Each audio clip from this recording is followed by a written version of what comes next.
നമസ്കാരം.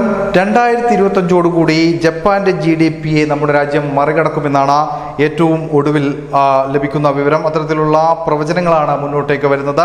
Asia Pacific four capital ഇക്കണോമിക്സിന്റെ തലവൻ Marcel തിലിയന്റാണ് ഇത്തരത്തിൽ നമ്മുടെ രാജ്യം 4ാമത്തെ സാമ്പത്തിക ശക്തിയായി വളരും എന്ന് ഇപ്പോൾ പറയുന്നത്. 2025 ജപ്പാന്റെ സമ്പദ് വ്യവസ്ഥയെ ഇന്ത്യ മറികടക്കുമെന്നാണ് അദ്ദേഹത്തിന്റെ പഠനം, അദ്ദേഹത്തിന്റെ കണക്കുകൾ വ്യക്തമാക്കുന്നത്. അന്താരാഷ്ട്ര നാണ്യനിധിയുടെ പ്രവചനമാണ് ഇത്തരത്തിൽ വന്നിരിക്കുന്നത്.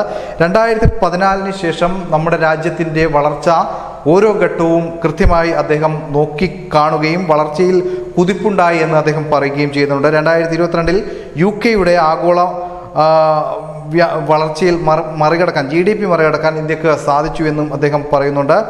ആഗോള വ്യാപാരത്തിലും ഇന്ത്യയുടെ പങ്ക് വർദ്ധിച്ചിട്ടുണ്ട്. മാത്രമല്ല, ഇതിനുള്ള കാരണങ്ങളായി അദ്ദേഹം പറയുന്നത് നമ്മുടെ രാജ്യത്തെ ചെറുപ്പക്കാരുടെ വളർച്ചയാണ്. ചെറുപ്പക്കാർ നമ്മുടെ രാജ്യത്ത് അവരിൽ നിന്നും ലഭിക്കുന്ന ഒരു ഉൽപാദനക്ഷമത അത് നമ്മുടെ രാജ്യത്ത് ഗണ്യമായി വർദ്ധിച്ചിട്ടുണ്ട്.